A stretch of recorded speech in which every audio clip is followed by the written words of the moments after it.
마태복음 17장에 보면 십자가 사건이 진행되어지면서 예수님께서 돌아가셨습니다.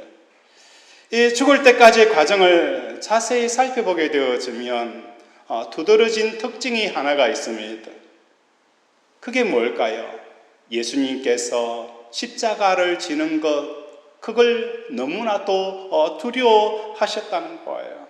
그래서 나의 하나님, 나의 하나님, 어찌하여서 나를 버리셨나이까? 십자가를 통해서 예수님께서는 그 두려움과 절망감을 표현하고 있다는 것입니다. 우리가 가장 행복할 때에 두려움이 찾아오는 이유를 아십니까? 이 행복 지속되어지기를 원하고 이 행복의 꿈을 깨어지지 않기를 원하는 그 행복함, 지극히 큰 행복감 가운데서 우리는 두려움을 느끼는 이 아이러니한 삶을 살아가는 이유가 무엇 때문인 거예요? 혹시나 내가 누리는 이 기쁨을 잃어버리지 않을까? 그것 때문에 우리는 두려움을 느낀다는 거예요. 그런데 이상한 것은 사람이라면 마땅히 두려워해야 될 모든 상황에서 우리 주님께서는 두려운 모습들을 보이지 않으셨다는 거예요. 사람들이 마땅히 두려워할 상황 가운데 예수님은 오히려 그때는 두려워하지 않고 오히려 지금은 어떻게 해요? 굉장히 절망감과 두려움 가운데 빠지는 이유가 무엇 때문일까요? 풍랑을 만난 배 위에서 예수님께서는 그 풍랑을 두려워하지 않았습니다. 제자들은 두려워 떨고 있을 때에도 예수님께서는 그 풍랑을 바라보면서 전혀 두려워하지 않았습니다. 종교 지도자들의 사회의 실권을 가지고 예수님을 매장시키려고 할 때에도 예수님께서 그들을 전혀 두려워하지 아니하고 당당하게 맞서는 것을 우리에게 보여주셨습니다. 그런데 예수님께서 왜 이렇게 두려워하셨을까? 그것은 아버지여 왜 나를 버리셨나이까? 라는 그 답 속에서 알 수가 있는 거예요. 아버지로부터 버림을 받았다. 이것이 예수님에게 가장 두려운 거예요. 그렇다면 하나님이 예수님을 버렸다라고 하는데 하나님께서 예수님을 어디로 버리셨습니까? 하나님께서 예수님을 버렸다라고 하는데 하나님께서 예수님을 어디로 버리셨습니까? 저주 속으로 예수님을 버렸다는 것입니다. 그렇다면 이 저주라는 게 도대체 무엇을 말하고 있는 것일까요? 저주가 무엇인가 알려고 하면 하나님께서 창조하신 이 세계의 모습을 보면 저주가 무엇인가 뚜렷하게 알 수가 있습니다. 하나님께서는 창조하실 때에 하나님이 계시는 천국과 그리고 그 밑에 천국 밑에 공중이라는 것과 공중 아래 땅의 세상을 만드셨습니다. 하나님께서 우리에게 세상을 만들 때에 하늘과 하늘을 접할 수 있는 그 공중과 또 땅을 접할 수 있는 이 세상을 만들어 주셨다는 거예요. 여러분에게 질문합니다. 우리의 마음은 이 세 곳에 중에서 어느 곳에 있습니까? 우리의 마음은 어느 곳에 있습니까? 많은 사람들이 우리의 마음을 생각에 있다라고 이야기를 합니다. 우리의 마음은 생각 속에 있는 게 아니에요. 우리의 마음은 공중에 있다는 것입니다. 공중에 있게 되어지는 이유는 무엇 때문일까요? 하나님께서 창조의 원리가 우리의 마음이 공중에서 하늘을 통해서 배부르도록 하늘을 그것을 채우도록 하기 위해서 우리의 마음을 공중에 두신 것입니다. 그래서 하나님께서는 우리의 마음이 언제든지 하나님을 통해서 배부르는 상태, 이것을 추구할 수 있도록 만들어주는 것이 창조의 의도였습니다. 하늘에 계신 하나님으로 공복의 마음이 배불린 상태에서 이제는 이 몸으로 접하는 이 세상에서는 아무것도 원하는 것이 없도록 우리의 마음을 공중에 지으셨다는 것입니다.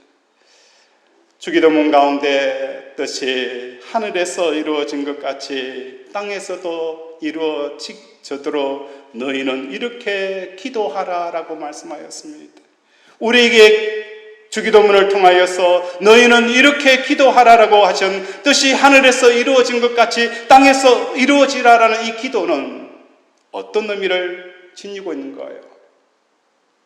우리의 마음이 하나님을 통하여서 하늘과 접하여서 하나님으로 말미암아 배부르게 되어지니까 이 세상에 대해서 아무것도 이 세상에 대해서 원하는 것이 없는 상태, 이 세상에 대해서 갖고 싶은 것이 전혀 없는 상태, 이 상태를 이루라라고 말씀하는 거예요. 하나님이 이 땅에서 이루고자 하는 뜻이 그때서 나타나게 되어진다는 거예요. 오늘 우리는 남편을 향하여서 우리의 뜻이 너무 많습니다. 자녀를 향하여서 우리의 뜻이 너무 많은 거예요. 바람이 많은 거예요. 그래서 부모와 자식 간에 늘 싸우게 되어지는 거예요. 너는 이번 수능에서 법대를 가야 된다. 아니에요, 아버지. 저는 다른 것을 전공하고 싶어요. 이 속에서 그 자기의 뜻이 있기 때문에 부모와 자식 간에 싸우게 되어지는 거예요. 남편 간에도 자기의 뜻이 있기 때문에 서로 싸우게 되어지는 거예요. 하나님께서는 우리에게 말씀합니다. 너희는 이렇게 기도하라. 뜻이 하늘에서 이루어진 것 같이 그 아버지의 뜻이 이 땅에 이루어지기 위해서는 내 뜻이 없어야 되는 거예요. 내 뜻이 없게 되어지는 경우는 단 한 가지, 내가 하나님으로 배부르게 되어지고 하나님으로 충만하게 되어지면 이 땅을 향하여서 뭔가 얻으려고 뭔가 바람의 소원들이 전혀 없는 상태가 되어지면 이 땅에는 뭐가 이루어지는 거예요? 하나님의 뜻이 이루어지는 역사가 일어나게 되어지는 것입니다. 우리 하나님께서는, 우리 예수님께서는 이 땅에 예수님을 버리셨습니다. 이 땅에 버림당하는 예수님의 그 절규하는 모습, 고통하고 절규하는 모습들을 우리는 성경을 통하여서 볼 수 있습니다. 땀방울이 핏방울이 되도록 기도하시는 그 예수님, 아버지여 할 수만 있다면 이 잔을 내게서 돌려달라고 그 절규하고 고통하시는 그 예수님의 모습을 우리는 접하게 되어지는 거예요. 예수님의 마음을 하나님께서는 이 세상에 버렸었습니다. 이 세상의 버림을 받았다는 것은 무엇을 말하는 거예요? 하나님을 인식할 수 없는 거예요. 하나님을 인식할 수도 없고 하나님을 느낄 수도 없고 하나님을 찾을 수 없는 그 상태가 저주의 상태고 버림받은 상태고 이 땅에 버림받은 자들의 삶이 바로 이와 같은 거예요. 그래서 성경은 분명히 말씀합니다. 하나님을 찾은 사람도 없고 하나님을 알려고 하는 사람도 없었다라고 말씀하는 거예요. 그런데 이상한 것은 무엇입니까? 타락한 우리들은 이미 이 땅에서 마음이 내려와 살고 있습니다.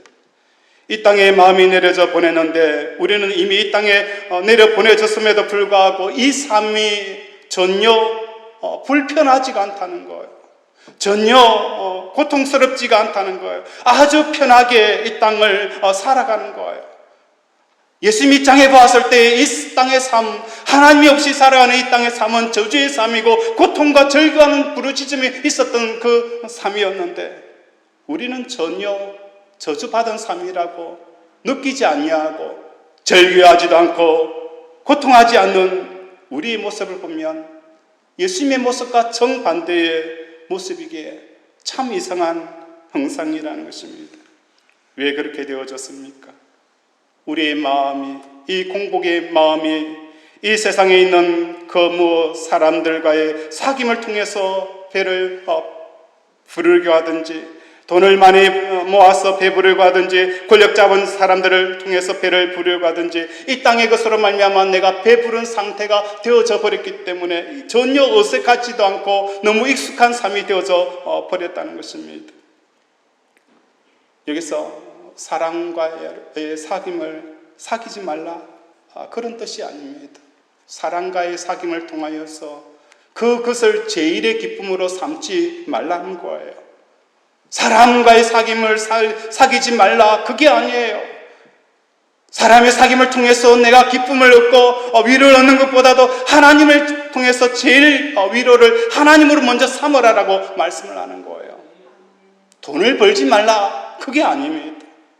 돈을 벌어서 내가 그것을 기쁨으로 삼는 것, 그것을 기쁨으로 삼게 되어지면 내 마음속에 하나님으로 기쁨을 삼는 것이 옅어져서 사라져버리고 이제는 돈을 통해서 기쁨으로 삼는 삶으로 국한되어져 버리기 때문에 우리는 돈을 기쁨으로 삼지 말라라고 말씀하는 것입니다. 천국에서 마음이 내려와서 이 땅으로 메어 버리는 것이, 이 땅에 버려지는 것이 바로 예수님께서 두려워하였던 저주라는 것입니다. 우리는 그 두려움과 그 저주를 전혀 이해하지 못하는 것입니다.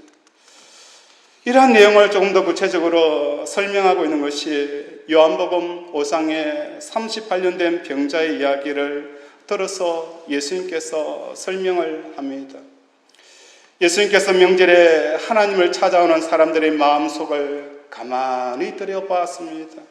명절에 사람들이 명절에 하나님을 찾아오는 그 사람들의 마음을 예수님께서 가만히 들여보니까 뭔가 잘못된 기대를 가지고 찾아온다는 것입니다. 그 모습을 38년 된 병자를 통하여서 예수님께서 설명을 합니다. 하나님께 찾아올 때에 가져야 될 기대가 사라져버린 잘못된 마음으로 온 상태가 도대체 어떤 것일까? 그것은 38년 된 병자를 향하여서 예수님께서 찾아오셔서 이렇게 말씀합니다. 내가 낫고자 하느냐? 베데스다 연못에서 머물러 있던 많은 사람들에게 내가 병이 낫고자 하느냐라고 질문을 한다는 것 자체가 정말 불필요한 질문입니다. 그곳에 모여있는 모든 사람들은 병이 낫고자 그곳에 모여 있는데, 그런데 예수님께서는 왜 굳이 그 38년 된 병자에게 내가 낫고자 하느냐라고 질문하는 이유가 무엇 때문일까요? 더 이상한 것은 7절에 보면 병자가 대답하되 주여 물이 움직일 때에 나를 못새에 넣어준 사람이 없어 내가 가는 동안에 다른 사람이 먼저 내려가나이다. 내가 낫고자 하느냐라는 그 질문 앞에 이 38년 된 병자는 낫기를 원합니다라는 그 명확한 대답이 아니라 다른 이야기를 하고 있다는 거예요. 주여 물이 동할 때에 나를 물에 넣어주는 사람이 없어서 내가 내려가는 동안에 다른 사람이 먼저 내려가나이다. 베데스다 연못에서 38년 동안 있던 이 병자가 지금 예수님과 맞닥뜨려져 있는 이 순간에 원하는 것은 무엇이었습니까? 낫는 게 아니었다는 거예요. 이것은 우리에게 참 귀한 메시지가 담겨져 있어요.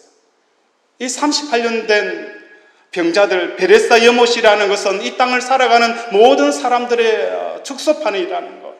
이 땅에 살아가는 모든 사람들이 이 병 걸려 있는 상태에서 살아가는 동안에 우리의 목적과 우리가 무엇을 원하는지를 그것을 잊어버리고 왜곡되어지는 삶을 살아가게 되어진다는 것을 말하는 거예요.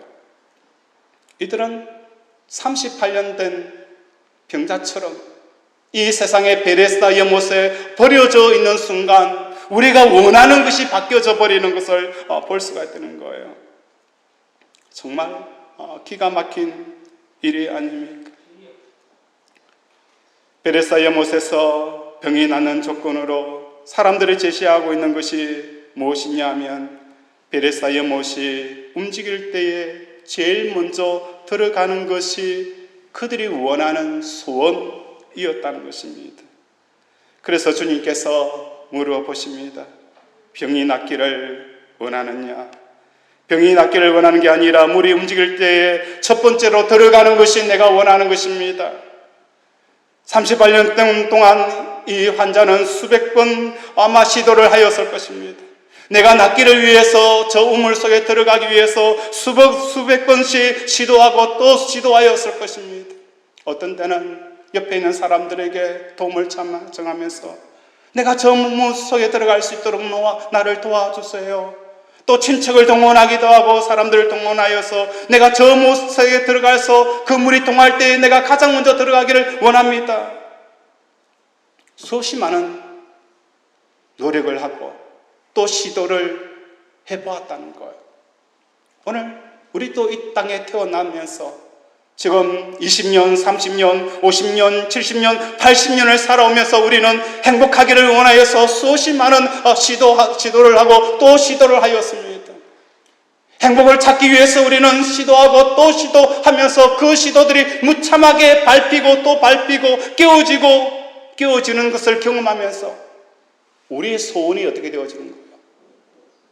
낳는 것에서부터 물로 가장 먼저 들어가는 손으로 바뀌어져 버리게 하는 것이 바로 이 저주받은 땅의 현상이라는 거예요.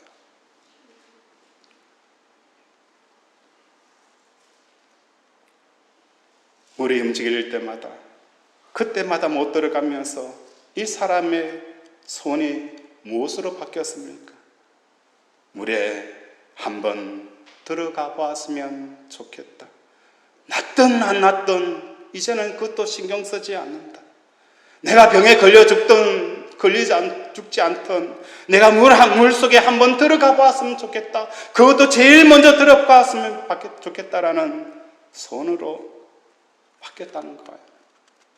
바로 이 상태를 비유적으로 예수님께서 들어 말씀하시는 거예요. 하나님을 찾아오는 자들의 마음이 잘못되어진 거예요.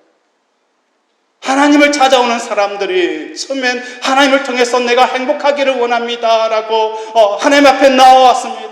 그런데 이 베데스다 연못이라는 곳은 우리로 하여금 하나님을 통해서 행복하기를 원하는 이 소원들을 바꿔버리게 하는 곳이 뭡니까? 베데스다 연못이라는 거예요. 그것이 물이 들어져 버리고 당연하게 그것을 그렇게 하는 것이 맞다라고 생각을 하는 거예요. 하나님께 찾아오는 사람들의 마음은 무엇을 기대해야 하는 것입니까? 주님께서 이렇게 물으십니다. 내가 행복하기를 원하느냐? 바로 이 행복입니다. 그런데 아무도 행복하기를 원하느냐라는 이 주님의 간단한 질문 앞에서 명확하게 대답을 하는 사람이 아무도 없습니다. 저에게 찾아와서 진규야, 행복하기를 원하느냐? 라고 물으면 하나님, 목회가 너무 안 돼요. 사람들이 안 찾아와요. 교회가 부흥되어지지 않아요. 진규야, 내가 행복하기를 원하느냐? 하나님, 목회가 좀 잘 되었으면 좋겠어요. 기도의 능력이 나타났으면 좋겠어요. 진규야, 내가 행복하기를 원하느냐라는 그 질문 앞에 명확하게 행복하기를 원합니다라고 대답할 수 없는 내 상태가 뭡니까? 38년 동안 베데스다 연못이라는 곳에 머물러져 있는 모든 사람들의 답변이 바로 이와 같은 겁니다. 내가 행복하기를 원하느냐? 예수님께서 질문을 합니다. 우리는 그 대답 앞에 주님, 사업이 너무 안 돼요. 많이 원하는 것도 아닙니다. 조금만 빚지지 아니하고 조금만 우리 가족들 먹고 살만한 정도만 주시면 됩니다. 행복하기를 원하느냐라는 그 질문 앞에 하나님 많은 거 원하지 않아요.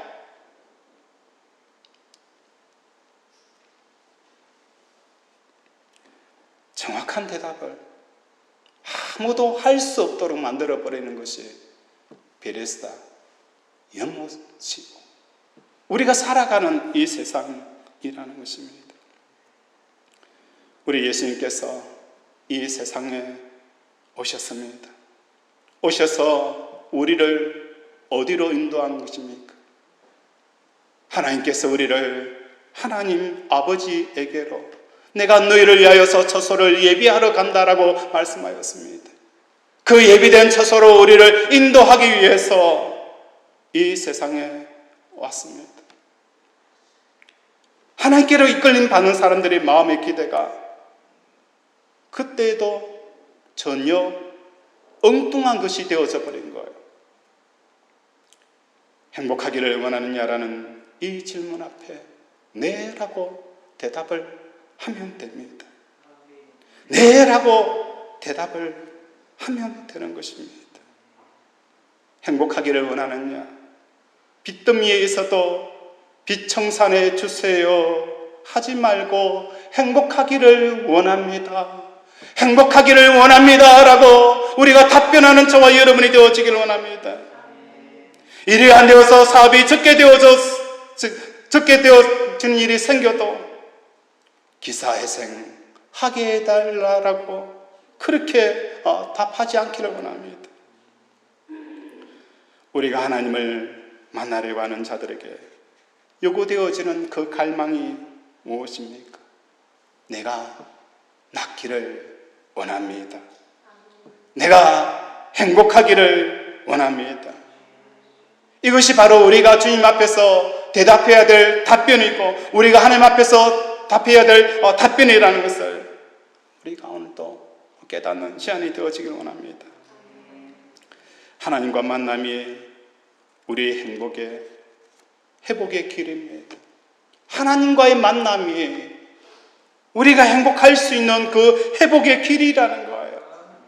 그런데 이것을 처음에는 알았지만 이 세상에 살아가면서 우리는 자연스럽게 하나님의 만남보다도 다른 무엇인가를 통해서 내가 행복하기를 원하는 자로 우리의 소원이 바뀌어져 버렸다는 거예요. 우리의 삶이 왜 저주의 삶이 되어졌을까요? 가시와 엉겅퀴가 납니다. 열심히 투자하면은 그 열매를 먹는 것이 아니라 가시와 엉겅퀴가 나서 어떤 데는 마이너스를 경험할 때도 있다는 것. 왜 우리의 삶이 이렇게 저주의 삶이 되어져 버린 이유가 무엇 때문인 거예요? 창세기는 명확하게 말씀합니다. 선악과를 따먹음으로 말미암아 에덴 땅에서 버려져서 가시와 엉겅퀴가 있는 그 저주의 땅으로 우리가 보냄을 받았기 때문에 우리의 삶이 이렇게 고통스러운다는 것을 우리는 먼저 알아야 되는 거예요. 우리의 회복은 하나님께로 다시 돌아가는 것입니다. 이 땅에서 더 넓은 집, 더 많은 땅을 소유함으로 우리의 행복이 주어지는 게 아니라 하나님께로 돌아가야만 우리 행복이 회복이 되어지는 거예요. 그래서 부활이라는 것은 무엇을 말하는 것입니까? 부활이라는 것은 무엇인지 알기 위해서는 먼저 하나님의 어떤 분인가를 우리가 염두에 둬야 된다는 거예요. 우리가 부활절에 왜 은혜가 되어지지 못하고 부활절에 대한 그 기억, 부활의 능력의 삶을 살지 못하는 그 근원적인 이유가 무엇 때문입니까? 우리는 고난주간보다도 부활절이 더 영향력이 떨어지는 이유가 무엇 때문인가요?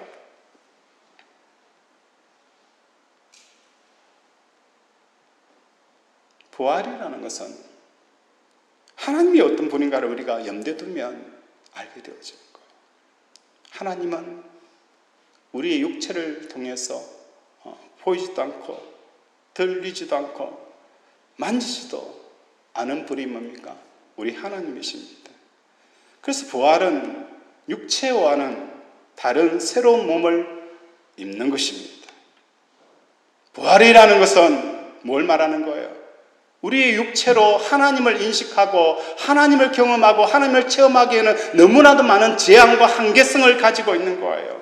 하나님을 마음껏 보고 싶고 마음껏 기뻐하고 싶고 마음껏 행복하게 누리기를 원하는데 우리 육체가 하나님을 보고 듣고 느끼고 체험하는 것에 너무나도 한계를 지니고 있는 거예요. 부활이라는 것은 하나님과 대면하는 삶의 시작이 뭡니까? 대면이라는 거예요. 이런 이야기를 하지 않습니까? 눈에서 멀어지면 마음에서도 멀어진다. 우리가 눈에 하나님이 보이지 않으니까 우리 마음속에서도 하나님에 대한 사랑과 그리움이 자꾸 멀어져 가는 거예요. 우리 눈에는 세상이 더 가까이 보이고 마음에 더 세상이 가까이 보이게 되어지니까 세상을 사랑하게 되어지는 이유가 무엇 때문인 거예요? 하나님은 보이지 아니하고 세상이 먼저 보이기 때문에 우리는 눈에서 보이는 것을 더 사랑하게 되어지는 거예요.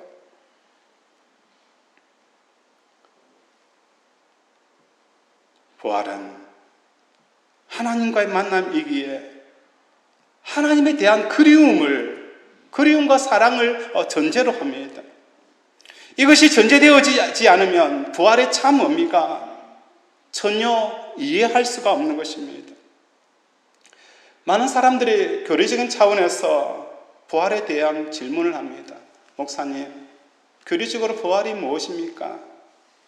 라고 질문을 합니다.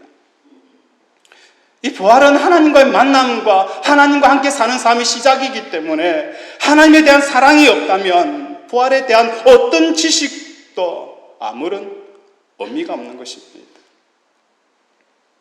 지식을 말해봐야 부활의 진정한 의미를 깨달을 수 없기 때문입니다. 부활에 대한 하나님에 대한 사랑이 있을 때만 모든 교리는 올바로 깨달아지고 모든 언어로 구성되어져 있는 진리 또한 깨닫게 되어진다는 것입니다. 누가복음 20장에 보면 죽은 자가 살아나는 것에 대한 이야기를 나누고 있습니다.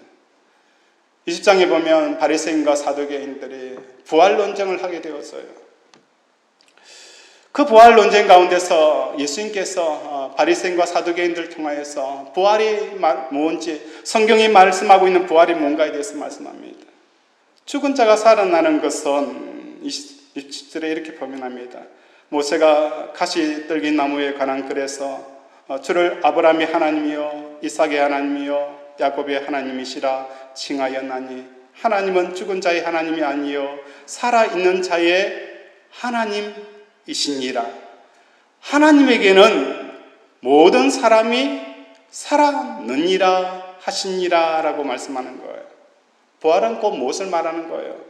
죽은 자가 살아난다라고 표현하는데, 그렇다면 여기서 죽는 것이 무엇인가를 이해해야 합니다. 아브라함과 이삭과 야곱은 분명히 죽었습니다. 아브라함과 이삭은 서로 어떻게 해요? 아버지의 얼굴을 보고 서로 관계성이 있었어요. 그런데 아브라함과 야곱 그리고 그 손자의 손자에 넘어가 버리면 아브라함과 그 손자의 손자는 아버지와 같은 세대에 살 수가 없는 거예요. 할아버지는 이미 돌아가 버린 거예요. 그런데 모세를 그 떨기나무를 통하여서 하신 말씀은 뭡니까? 아브라함도 살아있고 이삭도 살아있고 야곱도 살아있다. 분명히 아브라함은 죽었는데 하나님께서는 왜 살아있다라고 말씀하는 이유가 무엇 때문일까요? 여기서 죽었다라는 것은 무엇을 말하는 거예요? 우리의 육체가 죽은 것을 말씀하는 거예요.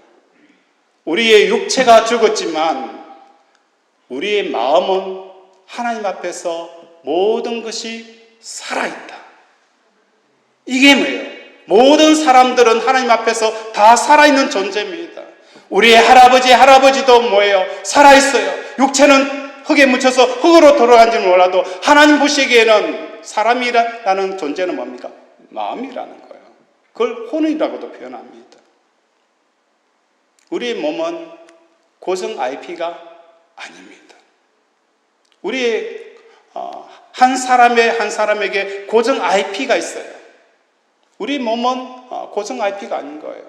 왜냐하면 초등학교 때의 IP로 규정하는 것이 중학교, 고등학교 되면 몸이 바뀌어져 버리는 거예요. 그리고 그 몸은 어떻게 해요? 흙으로 돌아가 버리는 거예요. 우리가 바뀌지 않은 나의 존재는 우리의 마음이라는 거예요. 하나님께서 우리에게 말씀합니다. 하나님에게서 모든 살아있는 것은 곧 무엇을 말하는 거예요? 우리 마음이 어떻게 되어지는 거예요? 하나님 앞에서 살아있는 것을 말씀하는 거예요. 육체의 몸이 죽고 신령한 몸으로 부활한다는 의미와 바로 이와 같은 것입니다. 몸이 죽은 사람은 진정한 몸으로 부활하기까지 죽는 것이 아니라 여전히 살아있는 것입니다. 그래서 아브라함과 이삭과 야곱은 죽은 자들이 아닌 살아있다라고 하나님께서 말씀을 하신 것입니다. 그래서 신령한 몸을 입는다라는 이 부활은 무엇을 말하는 거예요? 우리의 마음이 이제는 하나님을 인식할 수 없고 느끼지도 못하고 제대로 인식함에 있어서 제한적이고 한계성을 가지고 있던 우리의 육체는 죽고 새로운 몸을 입어서 이제는 어떻게 해요? 하나님을 얼굴과 얼굴을 대할 수 있는 신령한 몸을 입게 되어지는 것이 바로 부활이라는 거예요.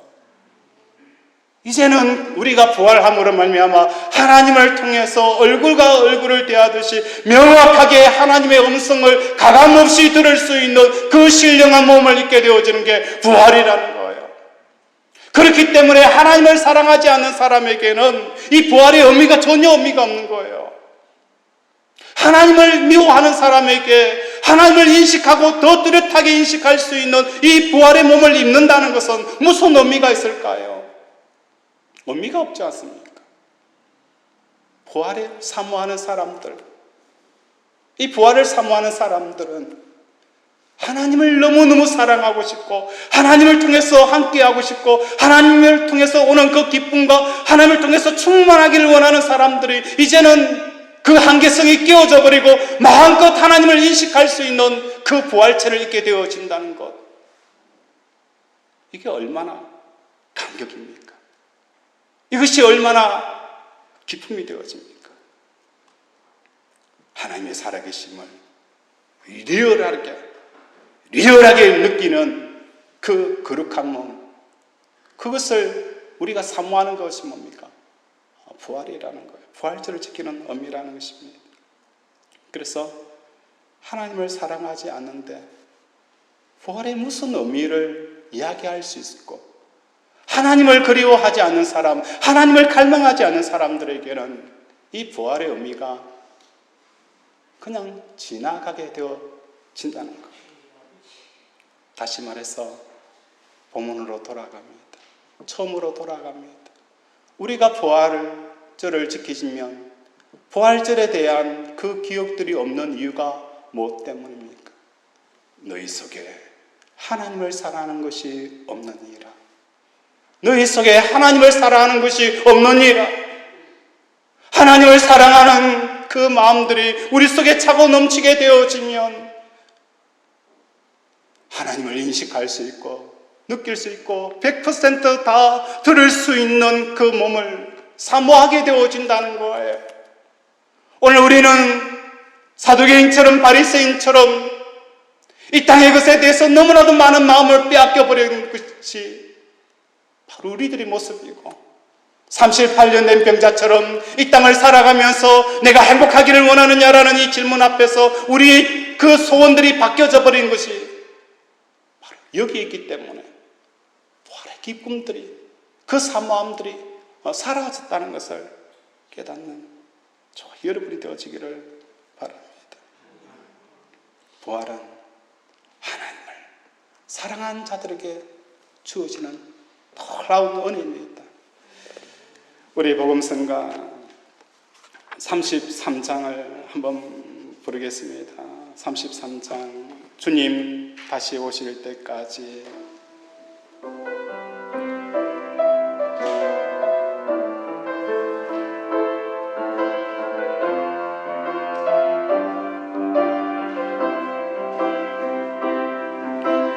주님 다시 오실 때까지 나는 이를 가리라.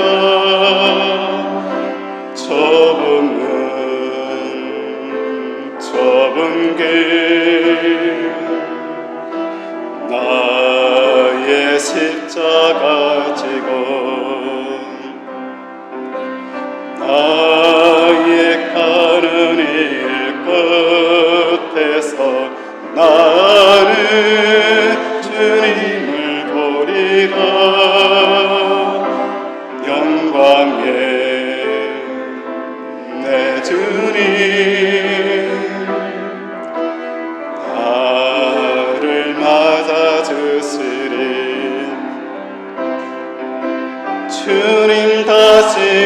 오실 때까지 나는 일어나 달려가리라. 주의 영광 온 땅 덮을 때 나는 일어나 노래하리. 내 사모하는 주님 세상 구주시라. 내 사모하는 주님 왕의 왕이 내 사모하는 내 사모하는 주님 세상 구주시라. 내 사모하는 주님 영광의 왕이시라. 내 사모하는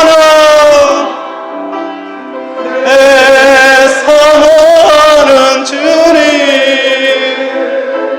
온 세상 구주시라.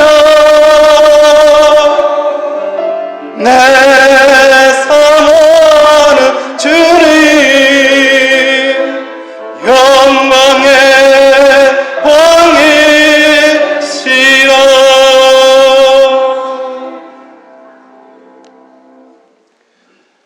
목회사에 고민이 있습니다. 천국이 예수님이 가져온 그 좋음의 천국을 성도 한 사람 한 사람에게 들려주고 소유하고 느끼게 하고 싶은 거예요. 그런데 목회자의 안타까움은 뭐예요? 어린아이가 흙장난을 치고 놉니다. 너무너무 재밌어하고 너무너무 기뻐합니다. 아버지가 애야 저 그랜드 캐냐 여행 가자. 그 그랜드 캐냐로 놀러 가자라고 이야기를 합니다. 아이에게 아이는 대답합니다. 아빠 나 이것이 너무 기쁘고 좋아. 너무 행복해. 그곳 가고 싶지 않아. 이게 목회자의 고통이라는 거예요. 예수님이 가져온 그 천국, 우리가 회복되어져야 할 그 기쁨, 그 행복은 하나님을 만남을 통해서 이루어져야 하는데 오늘 이 땅의 기쁨으로 충만해져 있는 성도 한 사람 한 사람에게 하나님의 나라로 이끌어가는 것이 너무 어렵고 힘들다는 거예요. 그런데 그 길이 있어요. 그게 뭘까요? 십자가라는 거예요. 이 십자가는 어린아이에게 손장난하고 흙으로 만지고 노는 그 기쁨을 십자가가 가게 되어지면 야, 이거 참 재미없구나. 그걸 깨닫게 하는 게 뭐예요? 십자가라는 거예요. 생명 아닌 것을 붙잡고 생명처럼 여기고 가는 사람들에게 십자가의 복음을 전하게 되어지면 이게 내 진짜 생명이 아니구나라는 것을 깨닫고 참 생명을 찾아 떠나가게 하는 게 뭐예요? 십자가라는 거예요. 영원한 것 아닌 것 같고 붙잡고 살아가는 사람들에게 십자가를 만나게 되어지면 이게 영원한 것이 아님을 만나게 되어지는 거예요. 그때 우리는 무엇을 회복하게 되어지는 거예요? 우리의 참 행복을 회복하게 되어지는 것입니다. 빌립보서 3장 10절 우리 함께 읽겠습니다. 시작.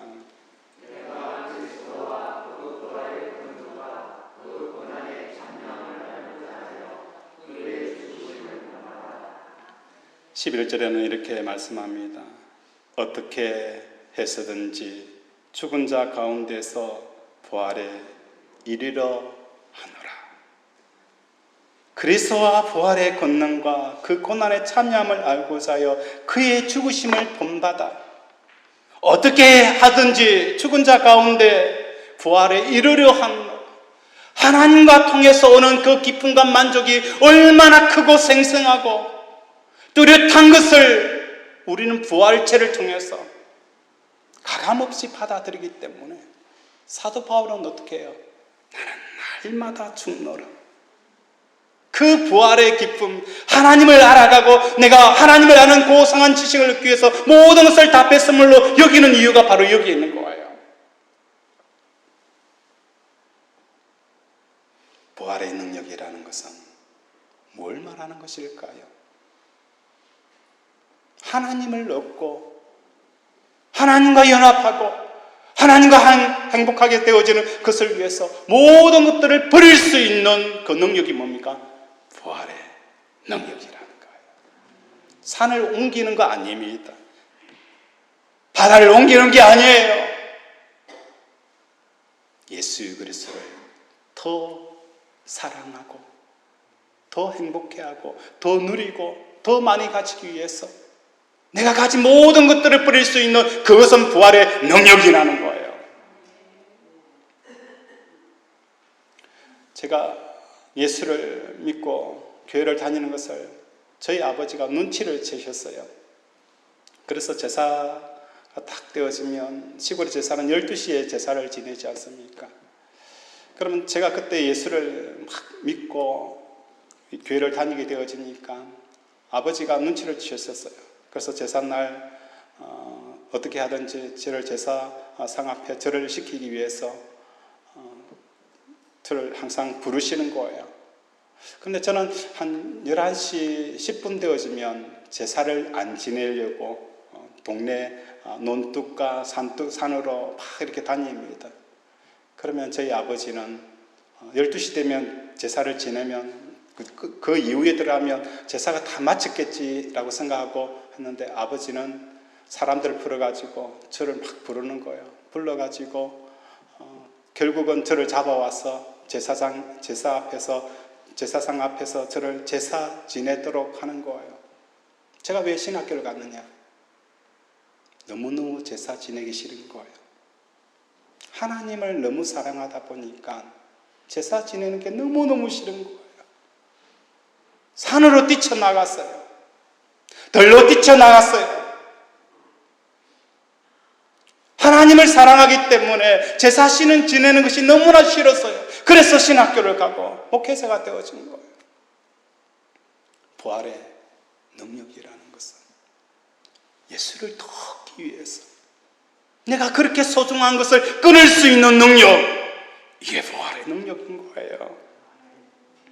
저것이 예수님을 더 얻을 수 있고 예수님의 사랑을 더 받을 수 있다면 어떻게 하든지 그것을 향하여서 달려갈 수 있는 것, 그것을 취하기 위해서 우리가 몸부림치는 것, 이것이 뭡니까? 부활의 능력이라는 거예요. 하나님의 뜻을 이루기 위해서라면 그것이 골고다 길이라 할지라도 갈 수 있는 게 뭡니까? 부활의 능력이라는 거예요. 결국은 하나님을 더 많이 얻고 하나님으로 배부르고 행복하는 것이 바로 우리들의 행복이고 이것을 회복하게 하는 게 뭡니까? 부활이라는 거예요. 그래서 예수 부활은 그 뭡니까? 나의 행복 부활이 되어지는 거예요. 이러한 삶을 살아가는 우리 권속들이 되어지기를